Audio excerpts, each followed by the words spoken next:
today we will discuss a very important topic that is ECG interpretation. इस video को देखने के बाद तुम ECG बहुत easily interpret कर सकोगे. You can distinguish between abnormalities and the normal ECG. तो सबसे पहले ये देख लो, this is the normal ECG. इसमें अब तुम्हें इतना तो पता ही है कि ECG में P, QRS and T wave होती है, मतलब ये 3 वेव्स होती है ECG में. और हर एक वेव क्या सिग्निफाई करती है ये बेसिक्स है ना. तुम्हें पता होना चाहिए कि जो P वेव होती है वो एट्रियल डीपोलराइजेशन को डिनोट करती है, जो कि 0.1 सेकंड की होती है. एट्रियल डीपोलराइजेशन मतलब जब एट्रिया कंट्रैक्ट करता है तो जितना वो टाइम ले रहा है पूरा कंट्रैक्ट होने में, that is 0.1 second. QRS wave क्या बताती है? वेंट्रिकुलर डीपोलराइजेशन, मतलब कि वेंट्रिकुलर कंट्रैक्शन को, एंड वेंट्रिकुलर कंट्रैक्शन 0.3 सेकंड्स में होती है. And the last is T wave जो बताती है वेंट्रिकुलर रीपोलराइजेशन, मतलब वेंट्रिकुलर रिलैक्सेशन. यहाँ हम इसको कंप्लीट कार्डियक डायस्टोल भी बोल सकते हैं, जो कि 0.4 सेकंड की होती है. तो ये तो बेसिक था. इस इमेज को अपने दिमाग में ध्यान से रखना कि नॉर्मल ECG कैसे की लगती है. उसमें P, QRS and T wave होती है. देखो P कैसे किया एंड QRS कैसे किया एंड देन T कैसे किया. उसके बाद कुछ टाइम के बाद अगेन P QRS स्टार्ट हो जाएगी. तो this is how normal ECG look. इसको ध्यान से तुम देख लो, इस पैटर्न को देख लो, फिर ही तुम डिस्टिंग्विश कर पाओगे कि ये नॉर्मल है या एबनॉर्मल ECG है. एंड एबनॉर्मल में भी कौन कौन सी होती है वो हम आगे देखते हैं. बेसिक समझ आ गया हर एक वेव क्या डिनोट करती है एंड जो वो चीज़ डिनोट करती है वो कितने सेकंड्स की है. क्लियर. अब आ जाओ एबनॉर्मल. ये तो थी नॉर्मल ECG. अब कौन कौन से केसेस में ECG एबनॉर्मल होती है, मतलब जब अरिदमियाज हो, जब हार्ट रिदम नॉर्मल ना हो, that is known as arrhythmia, irregular rhythm of the heart. Arrhythmias 3 types के होते हैं. अब देखो, अगर वो ऐसे नोट के रिलेटेड है देन वो 2 टाइप्स के हैं, sinus tachycardia and sinus bradycardia. But अगर वो एट्रिया से एसोसिएटेड है then those are known as atrial arrhythmias. And अगर वो वेंट्रिकल्स के साथ एसोसिएटेड है देन उनको कहते हैं वेंट्रिकुलर अरिदमियाज. अब सबसे पहले ऐसे नोड वाले अरिदमियाज में सबसे पहले है sinus tachycardia then sinus bradycardia. अब पहले हम स्टार्ट करते हैं साइनस टैकीकार्डिया को. टैकीकार्डिया क्या होता है? जब heart rate 100 beats per minute से ज़्यादा हो उसको कहते हैं टैकीकार्डिया. जब हार्ट बहुत ज़्यादा बीट करता है पर मिनट, है ना, उसको कहते हैं tachycardia, right. This is how ECG looks in case of sinus tachycardia. अब डिफरेंस देखो, इससे तुम्हें क्लियर होगा. ये क्या है? Normal ECG. अब तुम इसमें देख रहे हो इस कम्प्लेक्स और इस कम्प्लेक्स में डिस्टेंस कितना है, कितने बॉक्सेस कवर हो रहे हैं. पर इसमें देखो साइनस टैकीकार्डिया में कितनी जल्दी कम्प्लेक्स फॉर्म हो रहा है. ये भी कम्प्लेक्स बना था, थोड़ी देर बाद ही दूसरा. डिस्टेंस देखो इनके बीच का कितना कम है. तो ऐसे तुम डिस्टिंग्विश करोगे the difference between normal and sinus tachycardia. अब तुम कहोगे कोई और भी तो हो सकता था, वो भी तो तुम देखो ना. बाकी तो सब कुछ मैंने तुम्हें नॉर्मल ECG का पैटर्न दिखा दिया ना. P नॉर्मल लग रही है, QRS नॉर्मल लग रही है, T नॉर्मल लग रही है, मतलब और तो कोई प्रॉब्लम है ही नहीं. प्रॉब्लम क्या है? डिस्टेंस की, कि इतनी जल्दी अगला कम्प्लेक्स शुरू हो रहा है, इतनी जल्दी हार्ट बीट कर रहा है. तो ऐसे तुम डिस्टिंग्विश करोगे कि ठीक है वेव में पैटर्न में कोई प्रॉब्लम नहीं है, मतलब एट्रियल और वेंट्रिकल वाला प्रॉब्लम तो है ही नहीं, है तो ऐसे नोड में. अब ऐसे नोड में भी कौन सी है? ये साइनस टैकीकार्डिया. क्लियर. उसके बाद अब मैनेजमेंट भी मैं तुम्हें साथ में बताऊंगी. अब देखो हार्ट जल्दी जल्दी बीट कर रहा है, हम क्या चाहते हैं कि हार्ट थोड़ा स्लो हो जाए. तो हम क्या दे सकते हैं उसको? बीटा ब्लॉकर्स दे सकते हैं, हम कैल्शियम चैनल ब्लॉकर्स दे सकते हैं. They both act by decreasing the heart rate. उसके अलावा एक बहुत इंपॉर्टेंट चीज़ है, ये टर्म तुम्हें पता होनी चाहिए, डैट इज़ वल्साल्वा मैनोवर. वल्साल्वा मैनोवर क्या होता है? हम इसमें ना पेशेंट को कहते हैं कि अपने हाथ के साथ नोज़ को पिंच कर ले, माउथ को बंद कर ले और ज़ोर से एक्सहेल करे विद दिस क्लोज्ड एयरवे. इसके साथ क्या होगा? आप देखो, इसके साथ वेगस नर्व स्टिमुलेट हो जाएगी जो कि पैरासिम्पैथेटिक सिस्टम में आती है. And parasympathetic system is responsible to slower heart rate. Clear है वल्साल्वा मैनोवर क्यों करते हैं और इसमें होता क्या? This is the management of sinus tachycardia. अब हम चाहते हैं थोड़ी हार्ट रेट न्यूट्रलाइज हो, नॉर्मल हो, कम हो जाए, तो beta blockers, calcium channel blockers and Valsalva manoeuvre. Next is sinus bradycardia.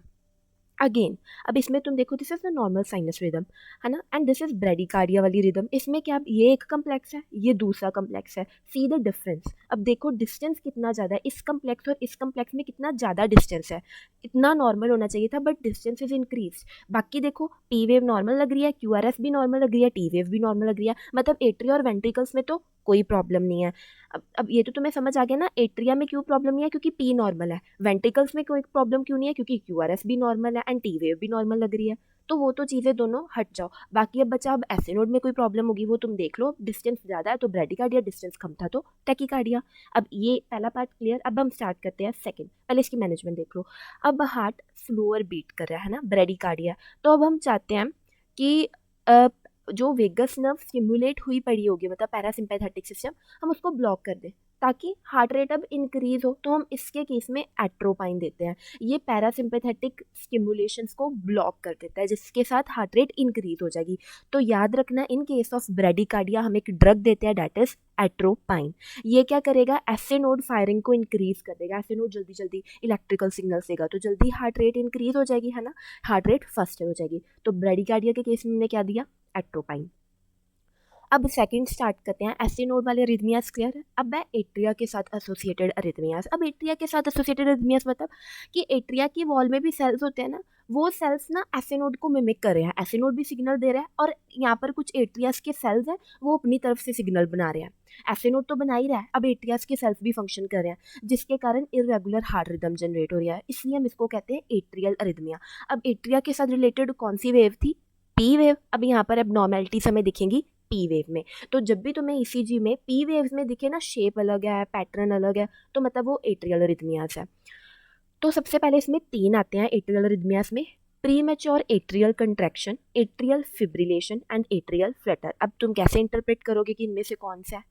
अब देखो, प्रीमेच्योर एट्रियल कंट्रैक्शन में क्या होगा, नाम देखो, प्रीमेच्योर एट्रियल कंट्रैक्शन मतलब समय से पहले एट्रिया कंट्रैक्ट हो रहा है, मतलब पी वेव भी जल्दी बन रही है ना, जल्दी पी वेव बन रही है। और प्रीमेच्योर मतलब अभी अच्छे से वो बनी नहीं होगी, उसका जो पैटर्न है, उसका जो डिज़ाइन है ना, वो नॉर्मल पी वेव जैसा नहीं होगा, गंदा सा होगा। अब ये देखो, this is how it will look. अब ये देखो, this was the P wave, this is the normal P wave, ये नॉर्मल क्यू आर एस था और यहाँ तक ये टी थी। पर इसी के साथ में ही पी वेव अगली वाली स्टार्ट होगी, प्री मैच्योर होगी ना, समय से पहले ही आ गई। एंड उसकी शेप भी देखो, नॉर्मल पी वेव कैसे की लग रही है और ये कैसे की लग रही है। तो ऐसे तुम डिस्टिंग्विश करोगे कि this is premature atrial contraction, कि टी वेव के साथ में ही स्टार्ट हो गया। हालांकि यहाँ पर अब थोड़ा डिस्टेंस आना था, 2 बॉक्सेस का गैप आना था, फिर अगला कम्प्लेक्स स्टार्ट होना था, पर ये तो टी वेव के साथ में ही स्टार्ट हो गया, इसलिए हम इसको प्रीमेच्योर एट्रियल कंट्रैक्शन कहते हैं। क्लियर। और शेप भी देखो डिफरेंट है, this is normal P wave, this is abnormal P wave, again normal P wave, normal P wave and normal P wave, but these were 2 abnormal P waves. So this is how you will distinguish the premature atrial contraction. 2 features देखना, एक तो उसकी shape देख लेना और एक ये देख लेना कि वो टी वेव के साथ में से ही स्टार्ट हो रही है।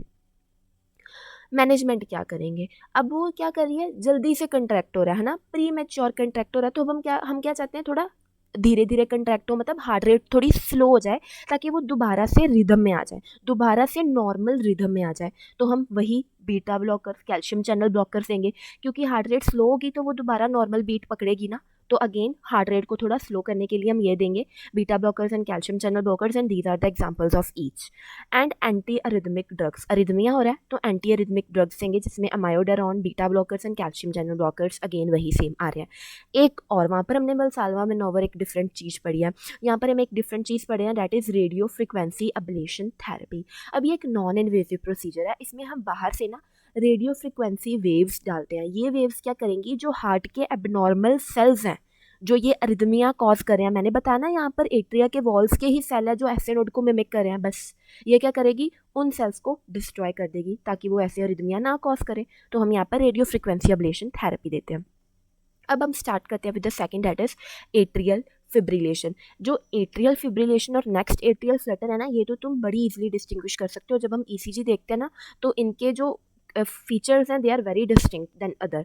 देखो यहाँ पर पी भी तुम्हें, पी तुम्हें हर बार तुम्हें पी दिख रही है, this is P P P, then Q R S, then T, फिर पी स्टार्ट हो रही है, then Q R S, then T, फिर पी पी पी, ये सारी पी वेव्स ही हैं। इतनी सारी पी वेव्स जब तुम्हें दिख रही हैं, ऐसे जैसे हार्ट कांप रहा है ऐसे लगेगा, तो that is atrial fibrillation only. अब मैनेजमेंट क्या करेंगे, अगेन इसमें भी हम कैल्शियम चैनल ब्लॉकर्स दे सकते हैं, बीटा ब्लॉकर्स देंगे, क्योंकि हम चाहते हैं हार्ट स्लो होगा, तभी तो फिर वो नॉर्मल बीट पकड़ेगा, ठीक है। Calcium channel blockers and beta blockers, और अगेन अमायोडानोन भी उसी कैटेगरी में आ गया। फिर हम देते हैं एंटीकोएगुलेंट्स। अब इसमें एंटीकोएगुलेंट्स का क्या काम है, अब देखो हार्ट बार बार कंट्रैक्ट हो रहा है, पर वो अच्छे से थोड़ा ना कंट्रैक्ट हो पा रहा है कि पूरी अच्छे से बीट देगा, फिर ब्लड निकलेगा, फिर आगे दोबारा से रिलैक्स होगा, फिर कंट्रैक्ट हो रहा है, नहीं, ऐसा हो ही नहीं रहा। वो कंट्रैक्ट हो रहा है पर सुपरफिशली, बस ऐसे कांप रहा है। तो उसके बीच में ब्लड तो वहीं जमा हुआ है, ब्लड तो बाहर निकल ही नहीं रहा, ब्लड को तो वो मतलब कि फ्लो आउट कर ही नहीं पा रहा है ना, ब्लड तो हार्ट के अंदर ही रह रहा है, तो वो तो वहाँ पर क्लॉग्ड होना स्टार्ट हो जाएगा। इसलिए हम एंटीकोएगुलेंट्स देते हैं इस केस में, कि वहाँ पर थ्रोम्बस ना बन जाए हार्ट के अंदर, क्योंकि वो ब्लड तो पंप ही नहीं कर पा रहा। अब वो सिर्फ कहाँ पर है, वो प्रॉपरली कंट्रैक्ट तो ना कर रहा है, इसलिए हम एंटीकोगुलेंट्स देते हैं।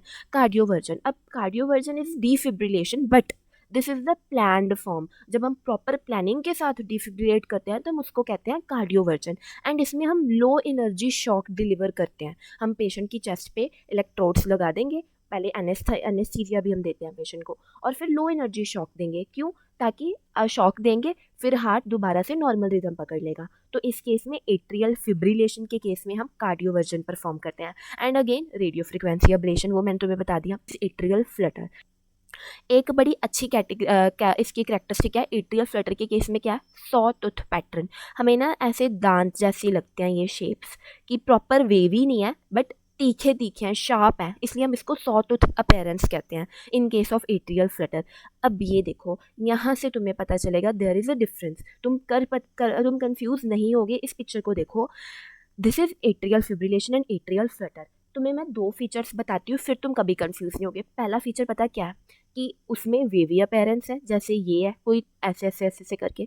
इसमें सॉटूथ अपेरेंस है, ये देख रहे हो शार्प एजिस बन रहा है हर एक वेव पे। ये एक वेव है, उस पर शार्प शार्प शार्प ऐसे तीखे तीखे लग रहे हैं। ये दूसरी वेव है, उस पर फिर ये शार्प शार्प लग रहे हैं। तो this is the sawtooth appearance. ये सारी सॉटूथ अपेरेंस है। ये तो होगी पहली feature.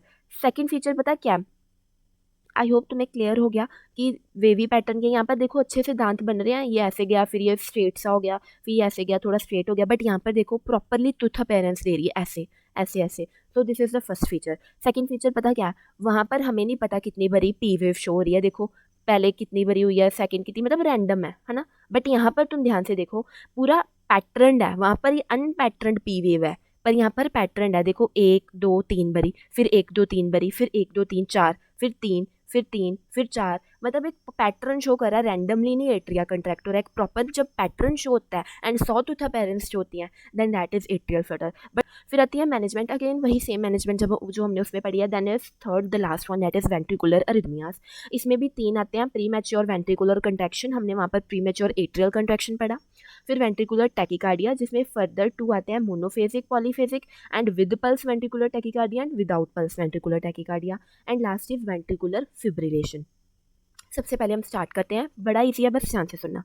Pre mature ventricular contraction, बस जब तुम्हें ऐसे की वेव दिख जाए ना। अब वेंट्रिकल्स पे आ गए, तो वेंट्रिकल वाली कौन सी वेव थी, QRS। अब यहाँ पर P और T नॉर्मल रहेंगी, QRS तुम्हें डिफरेंस वहाँ पर तुम्हें अनपैटर्न सी दिखेगी। अब प्री मैच्योर, पहला केस है प्री मैच्योर वेंट्रिकुलर कंट्रैक्शन। जब तुम्हें ऐसा दिखे ना कि जहाँ एक QRS वेव ना तुम्हें वाइड सी और बिजार फॉर्म लग रही है, तो मतलब समझ लेना this is pre mature ventricular contraction. ये देखो नॉर्मल QRS है, ये भी नॉर्मल QRS है, बट इसको देखो यहाँ पर ये वाइड नहीं होगी, तुम्हें दिख रहा है कि ये अब नॉर्मल है, बस this is pre mature ventricular contraction. जब तुम्हें ऐसे की वेव दिखी तो तुम सीधा समझ लेना कि ये प्री मैच्योर वेंट्रिकुलर कंट्रैक्शन है। एंड एक और चीज़ तुम देख रहे हो, प्री मैच्योर का मतलब जल्दी आ रही है। There is a distance between the T and P wave. पर यहाँ पर देखो पी वेव आई, QRS आई, देन टी आ गई, और टी के जस्ट साथ में फिर से QRS। पी वेव तो बीच में आई नहीं, तुम देख रहे हो पी वेव तो आई नहीं, ये तो पी थी, ये QRS थी, ये टी थी, पी कहाँ पर गई। जब पी वेव भी मिसिंग हो, QRS वेव वाइड हो, तो then that is premature ventricular contraction. अब इसकी मैनेजमेंट क्या, मायोडरॉन अगेन हम चाहते हैं कि वो धीरे धीरे कंट्रैक्ट करे, अपने टाइम से पहले ना करे, थोड़ा हार्ट रेट स्लो हो जाए। एंटी अरिथमिक ड्रग है मायोडरॉन, तो वो हम देंगे। Second is ventricular tachycardia. अब ये दो तरीके का मैंने तुम्हें बताया, एक मोनोमॉर्फिक या मोनोफेजिक या मोनोगैमी भी कह देते हैं, एंड सेकेंड इज पॉलीमॉर्फिक और पॉलीगैमस या पॉलीफेजिक। तो ये उनके नाम है। जो ये वाले है ना, ये तो तुम बड़ी इजली, जब तुम्हें ECG में सेम शेप दिख जाए ना तुम्हें P वेव दिखेगी, ना तुम्हें T वेव दिखेगी, सिर्फ तुम्हें QRS दिखेगी, वो भी सेम शेप की, तो तुम समझ लेना कि that is monomorphic ventricular tachycardia. और जब तुम्हें ऐसे की दिखे ना तुम्हें P दिख रही, ना तुम्हें T दिख रही है, सिर्फ QRS दिख रही है, एंड वो भी हर एक वेव में डिफरेंट ही पैटर्न शो हो रहा है, तो that is polymorphic ventricular tachycardia. ये तो तुम ECG में बड़े इजीली डिस्टिंग्विश कर पाओगे। Management again amiodarone and defibrillation करेंगे। Whenever there is ventricular tachycardia, हम डीफिब्रिलेशन करते हैं। Last ventricular fibrillation. तो वेंट्रिकुलर, अभी यहाँ पर वेंट्रिकल्स कांप रहे हैं, वहाँ पर एट्रियल फिब्रिलेशन था, एट्रिया कांप रहा था, यहाँ वेंट्रिकल्स कांप रहे हैं, मतलब सिर्फ तुम्हें QRS वेव ही दिखेगी, वो भी बार बार बार बार बार बार, और कोई वेव विजिबल नहीं होगी। This is how it will look, this is ventricular fibrillation. इसमें भी हम डीफिब्रिलेशन कर देंगे।